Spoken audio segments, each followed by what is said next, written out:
کتنی خوش نصیب ہیں کہ آپ قرآن سیکھ رہی ہیں، قرآن کی صورتیں آپ کو یاد ہے، آپ کتنا بہترین کام کر سکتے ہیں کہ گھر کا کام کاج بھی ہو رہا ہے اور قرآن آپ کی زبان پر جاری ہے۔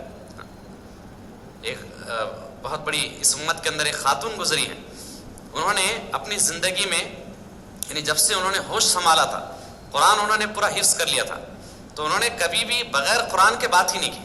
جب بھی وہ بات کرتی تھی قرآن کی کوئی آیت میں وہ یا تو سوال کرتی تھی یا جواب دیتی تھی، اتنی بڑی عالمہ تھی وہ۔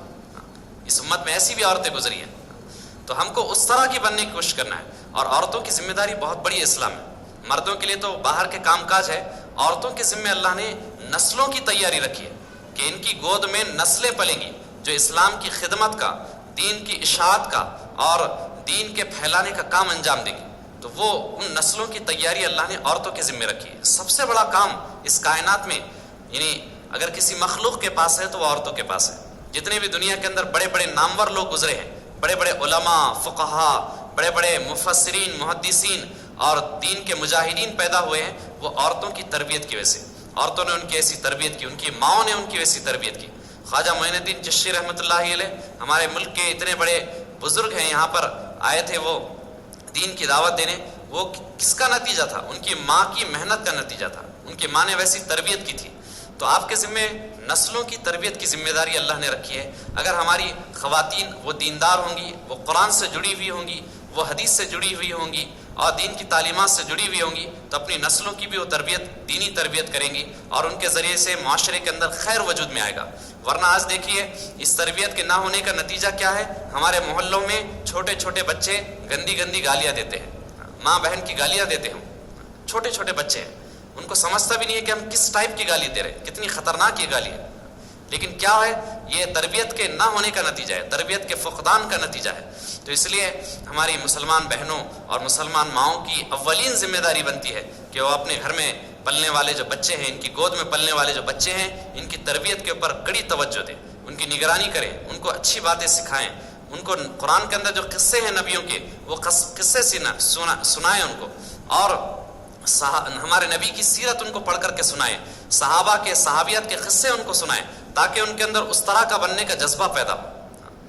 کہ آج ہمارے بچے صرف ڈاکٹر انجینئر بننے کی کوشش کرتے ہیں، کوئی یہ نہیں کہتا کہ میں اپنے نبی کی طرح بنوں گا، میں اپنے نبی کے صحابہ کی طرح بنوں گا۔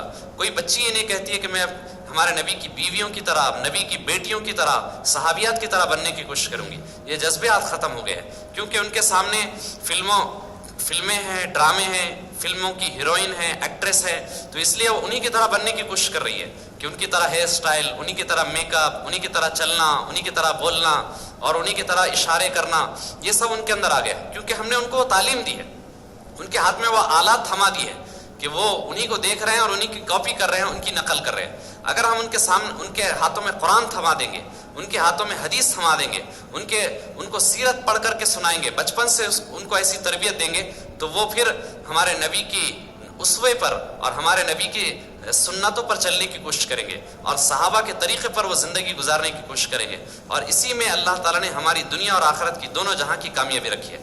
تو یہ جو مکتب کی تعلیم ہے، یہ قرآنی جو مکتب ہے، یہ بہت بڑی نعمت ہے اس علاقے والوں کے لیے، یہاں کی عورتوں کے لیے۔ آپ اس کے اندر پابندی سے آئیں، بالکل ناغہ نہ کریں، پابندی سے اس کے اندر آئیں اور قرآن کو سیکھیں اور اللہ کا شکر ادا کریں کہ اللہ اتنی بڑی کتاب اور ہم جیسے گنہگاروں کے ہاتھ میں تو نے تھما دی اور ہماری زبانوں پر اس کو جاری کر دیا۔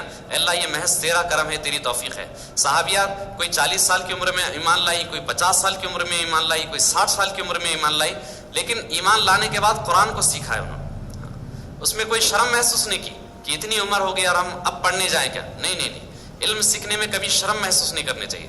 علم کی تو کوئی عمر ہی نہیں ہے، علم حاصل کرنے کی تو کوئی عمر ہی نہیں ہے۔ بچپن سے لے کے ماں کی گود سے لے کر قبر کی گود تک آدمی علم حاصل کر سکتا ہے۔ تو ہم جو ہے علم کو سیکھنے کا ماحول بنائیں، اپنے گھروں کے اندر بھی قرآن کو پڑھنے پڑھانے کا ماحول بنائیں۔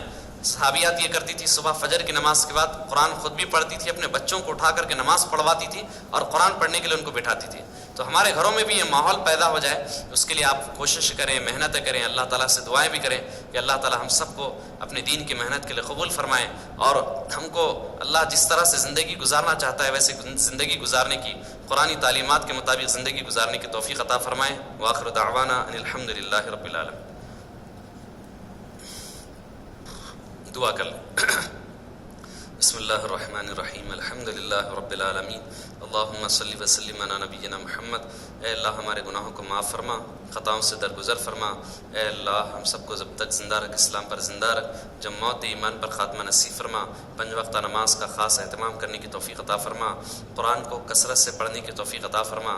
قرآن کو صحیح تجوید اور ترتیل کے ساتھ پڑھنے کی توفیق عطا فرما۔ قرآن کو سمجھ کر پڑھنے کی توفیق عطا فرما۔ قرآنی تعلیمات پر عمل کرنے کی توفیق عطا فرما۔ اے اللہ قرآن کی دعوت کو پوری دنیا میں عام کرنے کی ہمیں توفیق عطا فرما۔ اے اللہ ہم سے تیرے دین کے کام لینے کے اللہ فیصلے فرما۔ ہمارے گھروں کے اندر اللہ قرآنی تعلیمات کو زندہ فرما۔ اے اللہ ہمارے محلوں میں قرآنی تعلیمات کو زندہ فرما۔ اے اللہ ہماری نسلوں کو اے اللہ قرآنی تعلیمات سے آراستہ فرما۔